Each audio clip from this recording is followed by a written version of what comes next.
do wonder how much he benefited from Oregon's scheme.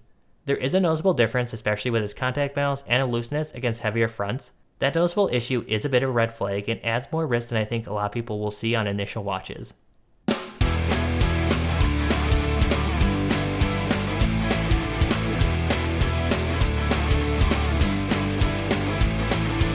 Hey y'all! For this video, we'll continue to be going through the 2025 NFL Draft running back prospects and covering Jacory Croskey-Merritt from Arizona, Jaquindon Jackson from Arkansas, Hunter from Auburn, Jaydon Blue from Texas, and Jordan James from Oregon. If you're new to these, my running back evals use some different grading methods, which if you want more details on these, you can check them out in part 1 of this series, which should be accessible with the link that should be on the screen now, as I have more details on that and how I do my grading. Also, if you want to check out my grades and evals of the running backs from last year for reference, you can check them out with the link in the description. For any new viewers, I have evals and full scouting reports out for Ashton Genty, Rachel Toon, Cam Scadaboo, Damian Martinez, Devin Neal, DJ Giddens, Dylan Sampson, and more, which you can check out on my channel. I'll be continuing to go through my top 35 running backs in the draft, so to be sure you don't miss any of the other parts of the running back series or any other position group series in the future, be sure to subscribe. Now let's take a look at Croskey-Merritt. Also, before we get started, as I mentioned in my previous videos, I'm a contributor for DLF or DynastyLeagueFootball.com.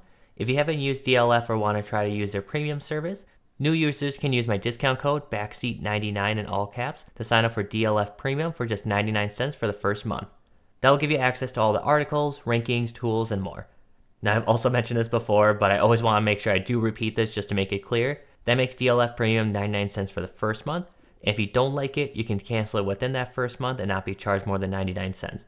But if you do forget to cancel it after the first month, or you just want to continue having it and using it, it'll be $12.99 every month after the first month. Starting with Croskey-Merritt's basic stats, I do want to point out that I'm using his 2023 stats for his season totals. For those unaware, he had discrepancies of whether he was eligible to play for the 2024 season based on how many previous seasons he played. After transferring to Arizona, he was allowed to play the first game of the season, but then the NCAA ruled that he was ineligible for the rest of the season. So he's kind of a case where injuries aren't the reason why he has very few 2024 games played, and instead due to eligibility issues. But anyways, he was very productive as a rusher in 2023, albeit against lower quality competition. He ended up rushing for 1,190 yards and 17 touchdowns on 189 carries for an average of 6.3 yards per carry. He did have 2 fumbles and also had very little opportunities to act as a receiver, getting just 8 targets for the 2023 season.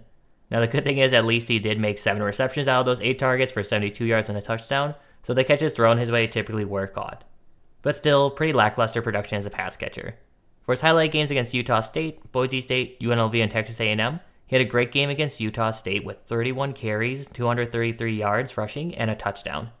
He also had good games against Boise State and Texas A&M, which the really impressive game was his 89 rushing yards and a touchdown on 12 carries against Texas A&M.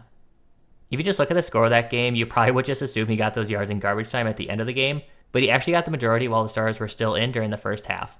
Despite that good production on the ground though, he had a combined 2 receptions in these highlighted games, which shows how little he was counted on per game in the receiving game. So maybe Croskey-Merritt is limited to just being a 2-down back in the NFL, but let's take a look at his grades just to be able to know for sure. For his contact balance and elusiveness, again, I have to base this off his 2023 tape, but in 2023 he showed really quick movement ability to be able to make defenders miss. Also, he has nifty feet and good balance that helps him stay upright. He also does a good job keeping his legs moving to help give him a chance to finish runs falling forward. However, I'd like to see him get his pads a little bit more lower more consistently. He got away with it due to his level of competition, but he will get punished for that in the NFL. He also needs to work on getting his momentum forward, as he can sometimes get caught moving sideways, which gives up an extra yard or 2 that he could have earned. So while we may need to take it with a grain of salt since the game against lower competition, Croskey-Merritt earned a B- for his contact balance and a B for his elusiveness. For his receiving and pass blocking, though he had very limited receptions, he has very good hands to contract the ball downfield. He also showed good awareness to adjust with the quarterback when they're moving out of the pocket. When he did make one of his few catches, he showed good transition from switching from receiver to runner. Also, while he isn't the most reliable as a pass blocker, he at least didn't lunge and whiff on his blocks too frequently. Now, while he did look good as a pass catcher in those limited opportunities, it's, again, a very limited number of opportunities that we can base that off of. If we ignore the 2024 season, he's had just 40 total receptions across 5 seasons when he's played the majority of those seasons. That's a pretty insignificant volume. It makes me nervous about trusting his pass catching ability more. Regardless of how good it truly is, it may not matter if he doesn't improve his pass blocking. He needs to work on establishing his base before contact and not losing his feet when he makes the block. He also needs to work on his timing with his punch to be able to deliver clean hits. He can also add some pop to his hit by getting more bend and leverage.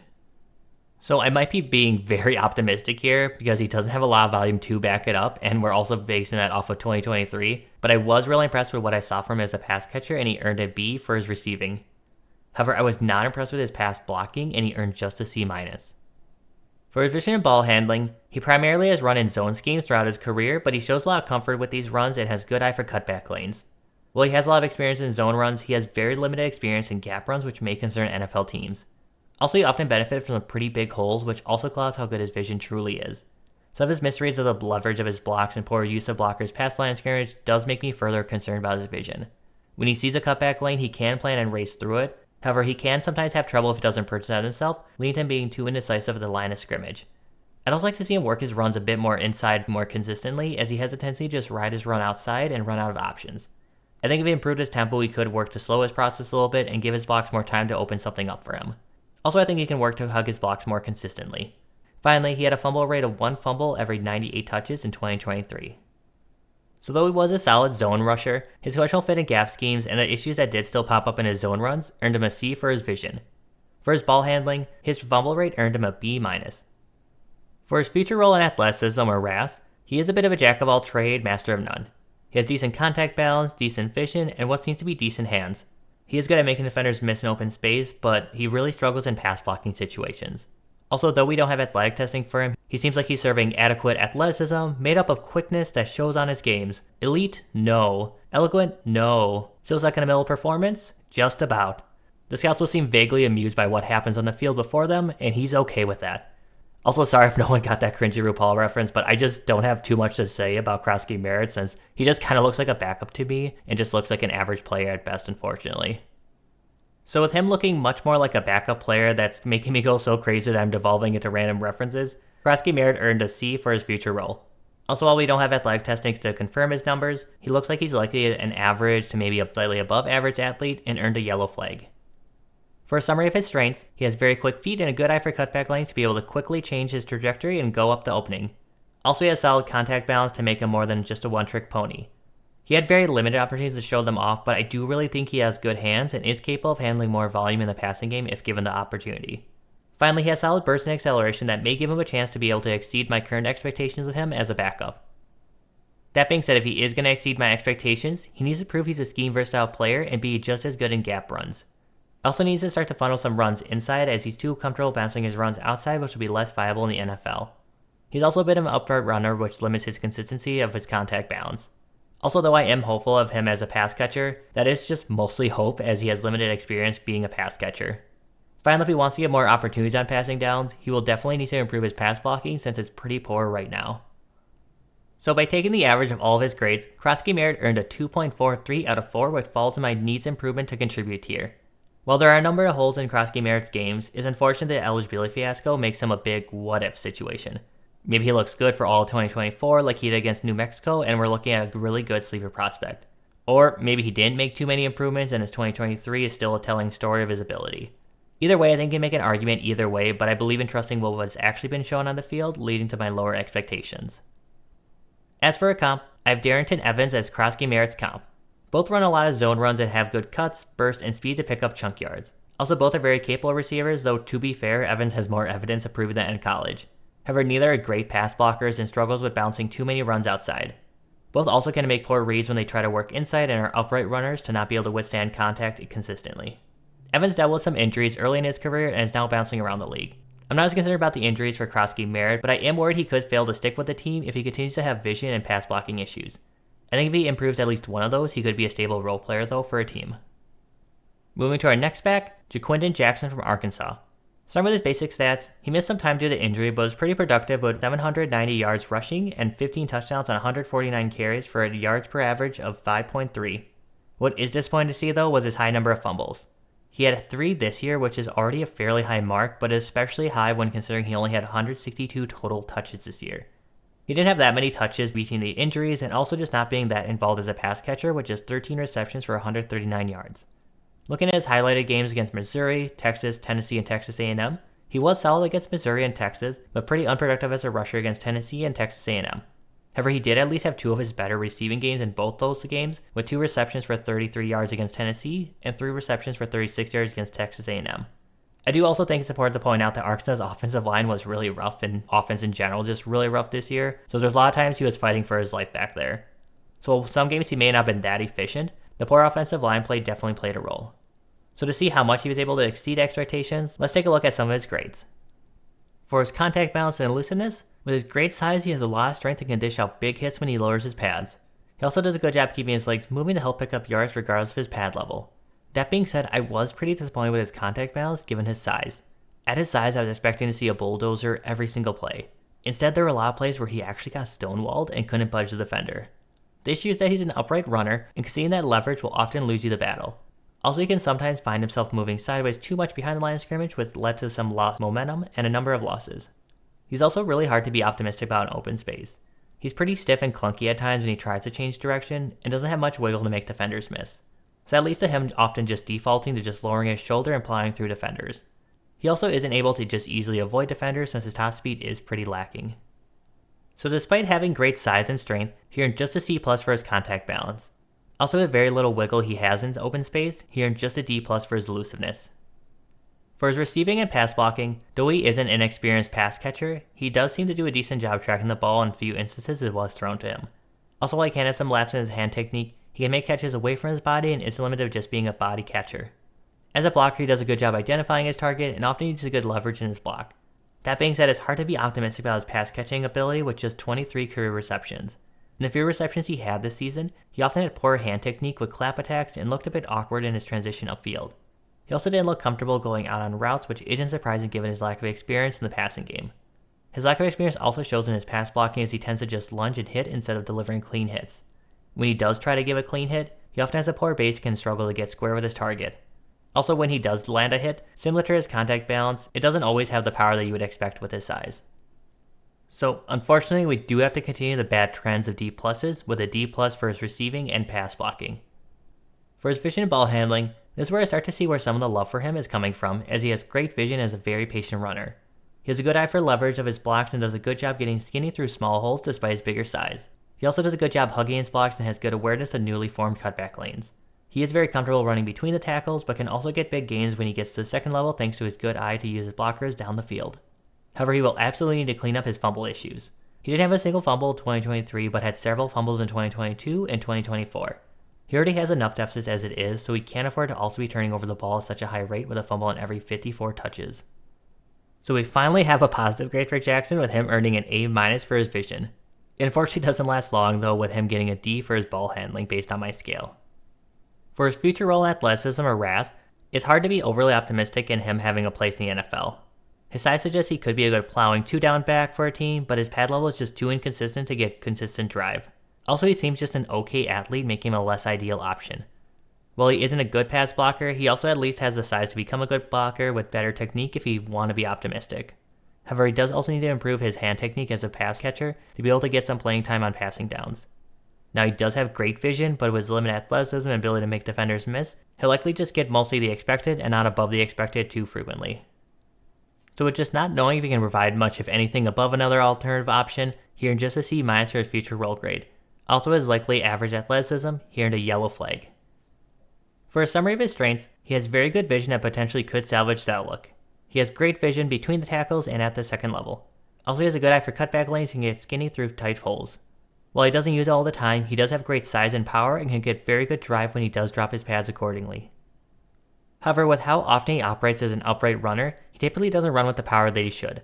He is also an unproven pass catcher and poor pass blocker, which will likely limit his opportunities on passing downs. He is also limited athletically, which will make it even harder to justify getting him on the field over other potential more athletic options. Also, his fumbles will also make it very easy to justify taking him out the field, so he needs to be sure to clean those up as well. So by taking the average of all his grades, Jackson earned just a 1.81 out of 4, which falls in my likely not worth rostering tier.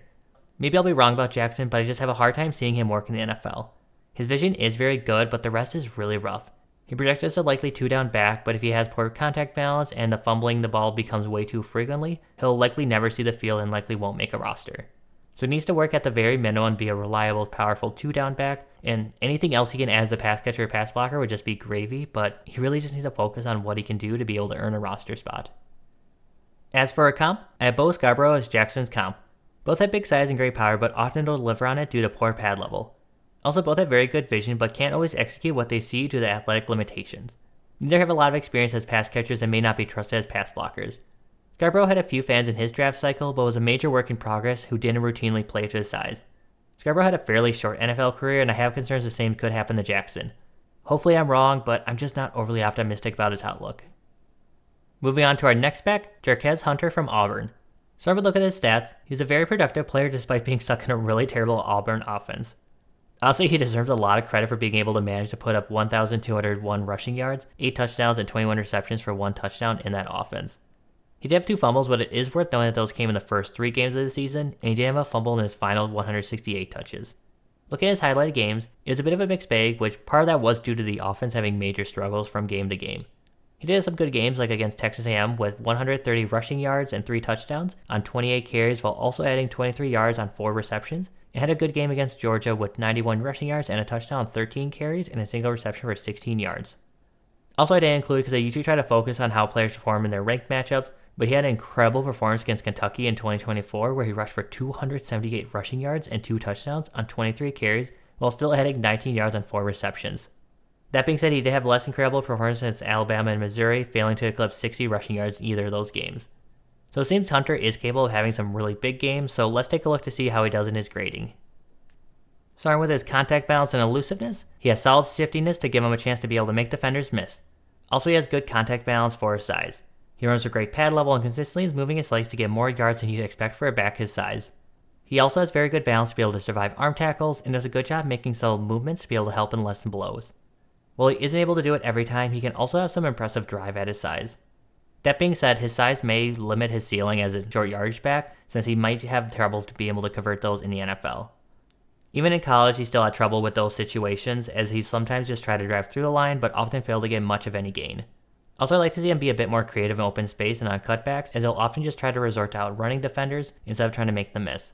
Since he has just good, not great speed, he's able to always be successful this approach and leave some yards on the field. So due to his impressive contact balance at his size, you're in a B+ for his contact balance. Also, though he is shifty, he isn't able always to be able to execute and be able to make defenders miss, which led him to getting just a B- for his elusiveness.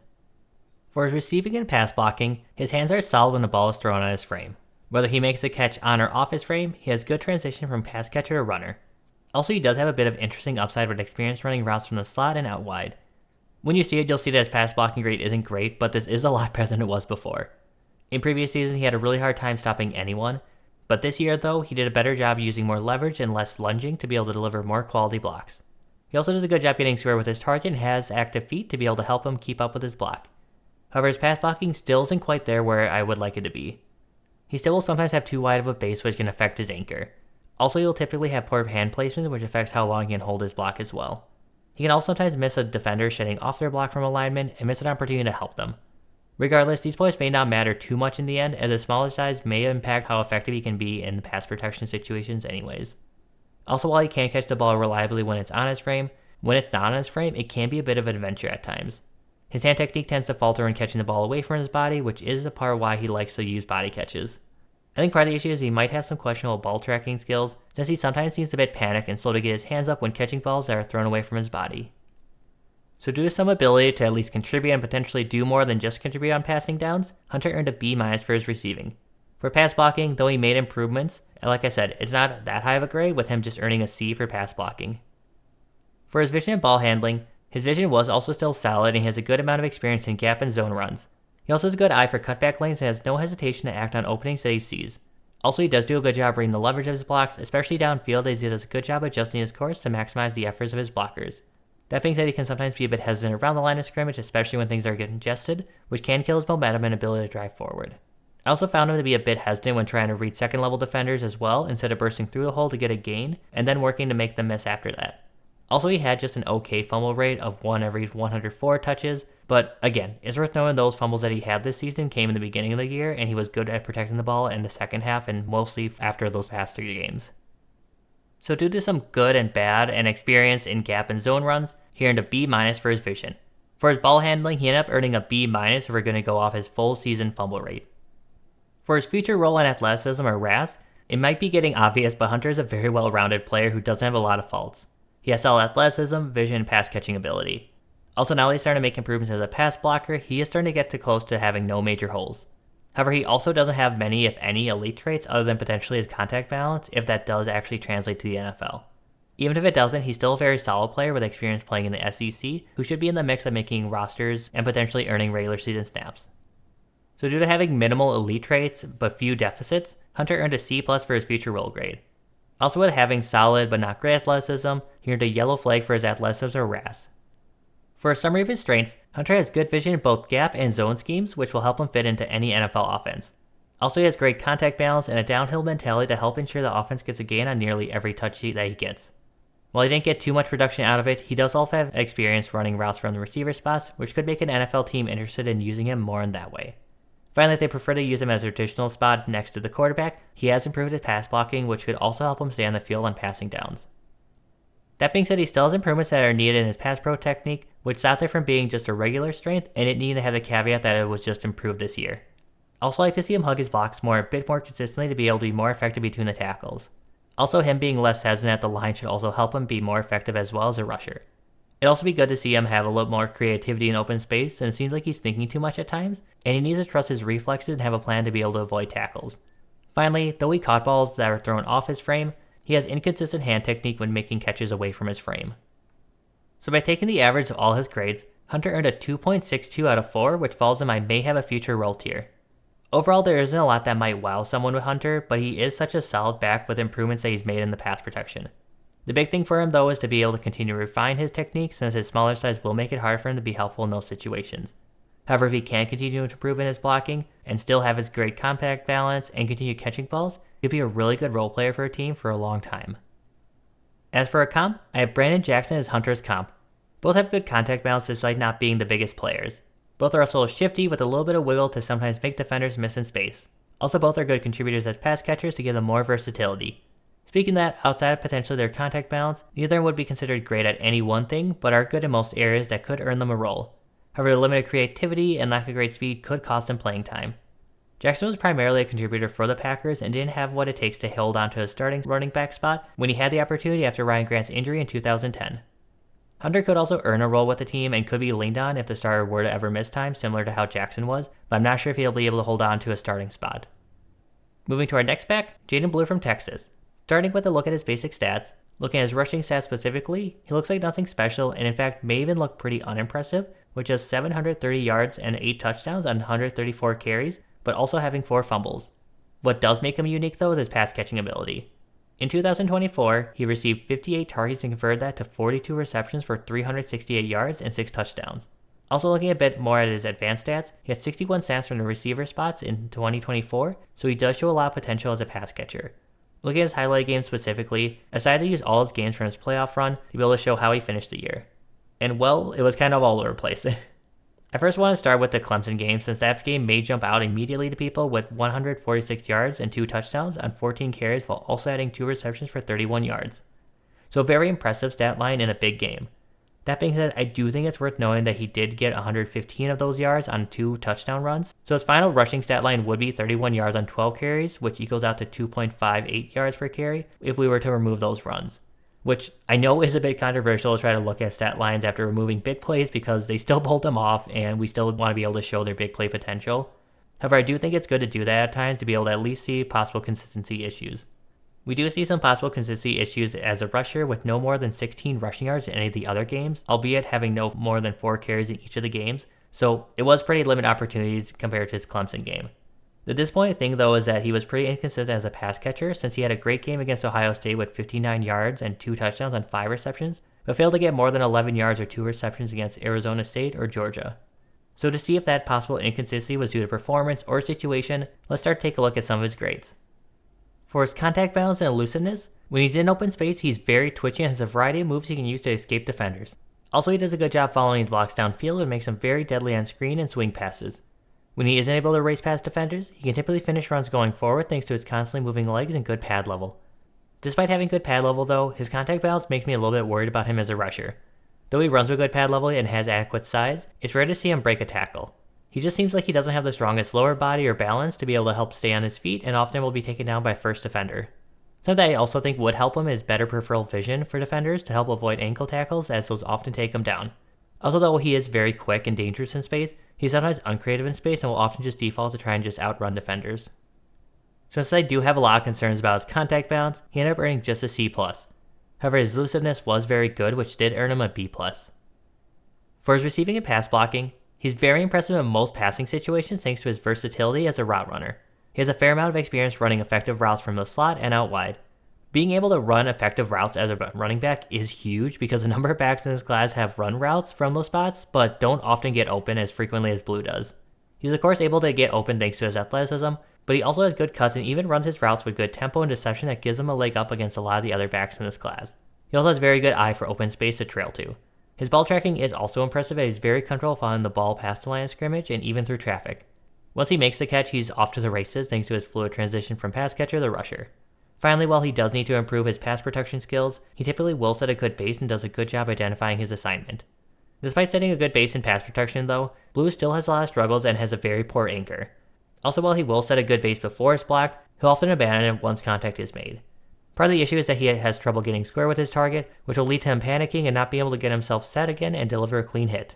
Also, he will try to use his hands in pass pro, but between him losing the defender and poor timing, he will often need to settle on just giving sloppy bumps.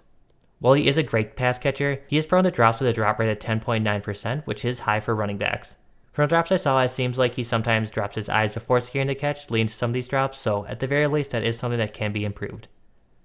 So the great upside he brings as a pass catcher, he's one of the few backs in this class who earned an A for receiving. His pass blocking was disappointing though and earned just a C. For his vision and ball handling, as I mentioned before, he does a good job following his blocks on screens. Other than that though, it's really rough and it's a big reason why he wasn't leaned on much as a rusher. Also with him losing rushes attempts in college, I do wonder if he might be better off switching him to receiver. He just really seems to struggle running between the tackles and seems to get overwhelmed when things are congested in front of him. He's just way too indecisive and will often miss cutback lane opportunities that should be big gains for him with his athleticism. He also doesn't do a good job following his blocks and taking what the defense gives him. When he does follow his blocks, a lot of times it's because the offensive line paved a huge hole for him, so it's just really unfortunate he can't find those openings on his own. When there wasn't a big hole, he struggled to read the leverage and his blocks and didn't look too comfortable hugging his blocks. Finally, he often goes at one speed on his rushes, which also makes it difficult for blocks to have time to develop. The other issue that also has me concerned about Blue as a rusher is his very poor fumble rate. With a fumble rate of 1 fumble every 44 touches, that would equal out to a fumble about every other game if he were to ever get sufficient volume. That is really, really bad, and that alone could end up getting him benched or even cut. So with major deficits in his vision, he earned just a D+ for his vision. His ball handling was even worse and earned a D- per my scale, which has him tied for the worst ball handling grade in the class. For his future role in athleticism or RAS, while he has fantastic athleticism, great twitch to use in open space, and a lot of potential as a pass catcher, the rest is really rough. His pass blocking is okay at best, but I wouldn't trust him as a blocker on a regular basis. Also, I definitely wouldn't trust him to be leaned on in the running game on a regular basis between his poor vision limiting his ability to pick up consistent gains and his high fumble rate. He absolutely can hit the big play, but if he doesn't hit that big play, he's just kind of a huge liability in the run game. So while he does have some fun upside as a pass catcher and in space, his limitations as a rusher, which, come on, he is a running back so we do need to factor that in, earned him just a C+ for his future role grade. For his athleticism or RAS, we break our streak of yellow flags and he earned a green flag for his athleticism or RAS. For a summary of his strengths, Blue is a very smooth route runner with good hands that continue to make me wonder if he may be better off switching off to receiver. He is also very twitchy in space with great speed and acceleration to regularly make defenders miss in space and could be a big play weapon when he gets an opening. He is also a very twitchy athlete in space with great speed and acceleration to regularly make defenders miss in space and be a big play weapon when given an opening. However, he is just really rough as a rusher, and that makes me nervous trusting him if he isn't out in space. He doesn't run with good tempo and just doesn't look comfortable reading his blocks when rushing between the tackles. Also, his contact balance is very unimpressive with his minimal ability to be able to break a tackle and pick up extra yards. Part of that is due to his smaller frame, which also impacts his anchor in the pass blocking situations, which if he struggles in pass protection, he could lose passing down opportunities which would immediately cap his upside as well. What could also limit his overall opportunities is his high fumble rate, which will absolutely need to improve. So by taking the average of all his grades, Blue earned a 2.29 out of 4, which falls in my need improvements to contribute tier. Blue is a player who will be a very niche player for an NFL offense. I have a hard time seeing him be more than a receiving back, which may begin the conversation if he should just take the next step and fully convert to receiver. If he stays at running back, I have a hard time seeing his contact balance and vision suddenly improve with NFL coaching. However, if he moves to receiver, he might have a chance to play to his strengths and carve out a role with an offense that could even still use him as occasional handoffs. Either way, I think for Blue to be successful, he will need to go to a team who understands how to get him in open space and lets his athleticism take care of the rest. As for a comp, I have Joe McKnight as Blue's comp. Both are great athletes who are threats in open space, but are also very capable pass catchers and are better receivers and rushers. Neither have good vision and play with poor contact balance, and McKnight especially was a very poor NFL player who Andy Reid couldn't even make work. I have concerns that Blue could have similar struggles as McKnight, but there are a lot more creative offensive coordinators in the NFL now than ever before, so maybe there is one that does have a vision for Blue. And now for our last back, and probably the biggest name on this list, Jordan James from Oregon. Starting with a look at his basic stats, after taking the reins of the backfield after Bucky Irving left for the NFL, James looked very comfortable as the lead back for Oregon. He more than doubled his previous career high in touches with 233 carries and 26 receptions. As a rusher, he is very effective with 1,267 rushing yards and 15 touchdowns, and really impressively had no fumbles. Which, side note, now that he's entering the NFL, he managed to not have a single fumble in his entire college career, which is amazing. As a pass catcher, he was also very impressive, getting 26 receptions for 209 yards. Looking at his highlighted games specifically, he's mostly good in all of them other than the playoff game against Ohio State, but to be honest, I'm not sure there was a single Oregon Duck that didn't have a bad game, so he was not alone in that day. But for the rest of the games, he had at least 100 total yards and a touchdown in all of them that were highlighted. Also, he handled at least 23 touches in all the highlighted games, which again, speaks to his ability to be able to handle a bigger workload after that being a big question mark going into the season. So to see how impressive he was with that increase in touches, let's start to look at some of his grades. For his contact balance and elusiveness, he has a good understanding of the importance of finishing his runs going forward to ensure a gain. James almost always has momentum going forward to at least break even to help the offense get into more manageable downs. He also helps minimize losses by running with good pad level and consistently keeps his legs moving through contact. He also uses great burst and footwork to be able to slip through tackles and make defenders miss in open space. That being said, just as I had concerns about how Tennessee's scheme benefited Dylan Sampson, I do wonder how much he benefited from Oregon's scheme. For those who haven't watched Oregon, their quick passing scheme often opens up the trenches by taking players away from the box or at least spreading them out to make easier holes. Due to the adjustments the defense has to make, the run game often runs with even numbers, making things pretty easy for the running backs to process and guarantee a gain. Now, James does deserve credit for his ability to get those gains, but also deserves scrutiny in those situations as he struggled against more heavy boxes. There is a noticeable difference, especially with his contact balance and elusiveness against heavier fronts, as he can sometimes be a bit delayed anticipating contact as he's trying to process things ahead of him. That noticeable issue is a bit of a red flag and adds more risk than I think a lot of people will see on initial watches. So though this scheme does complicate his evaluation like it did for Dylan Sampson, I still want to give him flowers, and he earned a B for his contact balance and B+ for elusiveness. For his receiving and pass blocking, while he doesn't have the raw numbers of carries as some of the other backs in the class, he is up there with one of the most snaps from the receiver spots with 46 combined snaps from out wide and the slot. While some of the players are just out there running cardio, James can run pretty effective routes and has good awareness to stay active when he's at the end of his routes to try to move and get open. He's also quick to get out on his routes and has smooth transition upfield when he secures the catch. While he does need more reps as a pass blocker, he does typically set a good base when he identifies his target, which gives him something to work off of. That being said, he's still pretty raw as a pass blocker due to only 51 career pass blocking opportunities per PFF. He is also often slow in identifying his target and way too passive, which lets defenders win at the point of attack. He also has a fair amount of ducking in his blocks, which maybe that's coincidence with him being an Oregon Duck, but he will need to work on having cleaner blocks to be able to be more effective in blocking situations and help keep him safe. Also, while he does show a lot of promise as a pass catcher, he does really struggle with drops with a drop rate of 16.1% this year, 11.8% last year, and 14.3% for his entire career. Now, I do think this may be an easier fix than that percentage seems, as it seems like it's mostly related to him getting his eyes turned upfield before securing the catch. That is something that can be worked out with more reps, so it could come to him in time, but it still cost him some opportunities, and could cost him opportunities as well in the NFL if coaches are less patient with him. So while he does have some good upside as a pass catcher, he earned a B- for his receiving in part due to still needing to improve his hands. Also, though he does have a good foundation as a pass blocker, he needs to clean up his technique to earn higher than a C and also just show he can handle more opportunities in pass blocking situations. For his vision and ball handling, he has very good vision in congested areas, especially the red zone when he relies more on his reflexes and has less time to think. When he has more time, he is a very patient runner who does a good job pressing the line to use the acceleration and burst to win outside and break pursuit angles.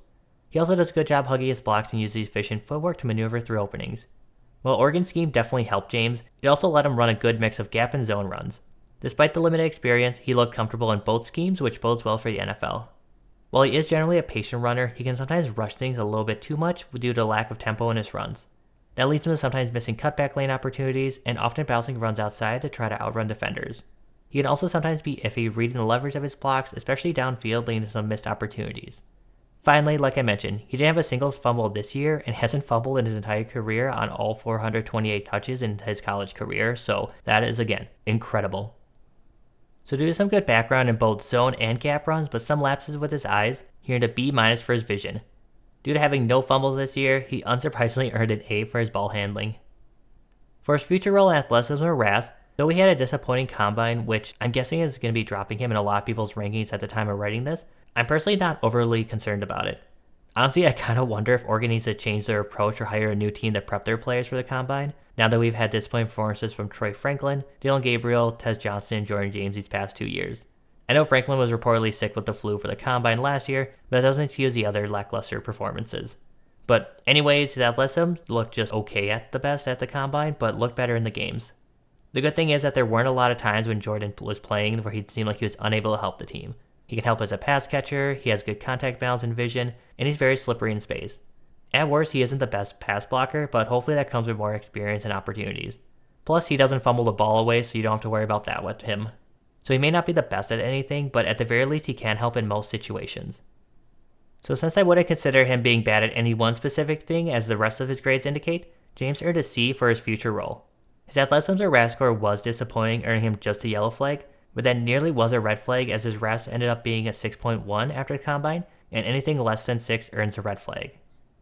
For a summary of his strengths, he has great balance and very slippery, making him very difficult for defenders to routinely bring him down. He also has really nice compact footwork when things get tight to be able to navigate away from trouble. He also showed a lot of promise as a pass catcher, and could have this become a more regular part of his game if he goes to the right team.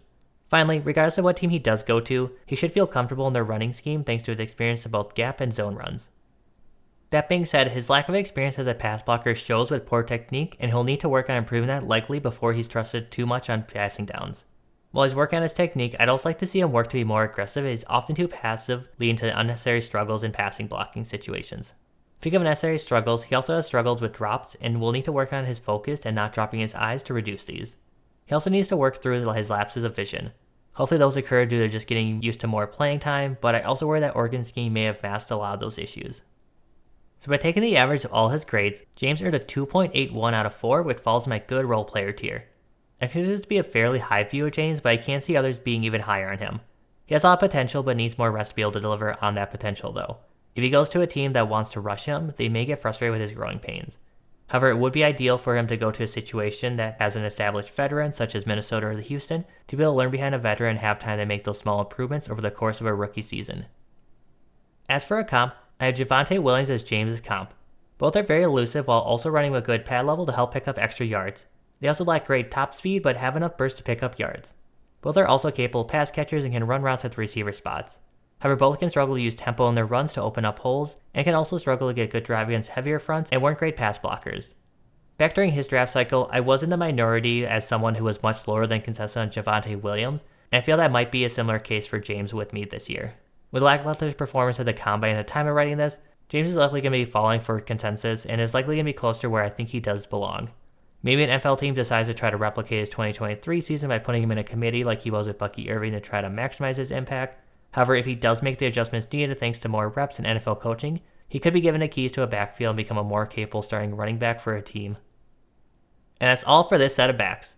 Let me know what your thoughts are on the backs in the comments and who you think I'm too high or too low on. This is now part 3 of 7, so we're nearly halfway there, but there'll still be a lot more evals coming over the next few weeks, so to be sure you don't miss any of them, be sure to subscribe. While you're at it, like the videos, it would help the channel and the series grow thanks to you. If you want just to run for the evals, you can subscribe to my Substack as I'll have the full written evals for each player out at the same time as the video. But thank you all and see you all next time.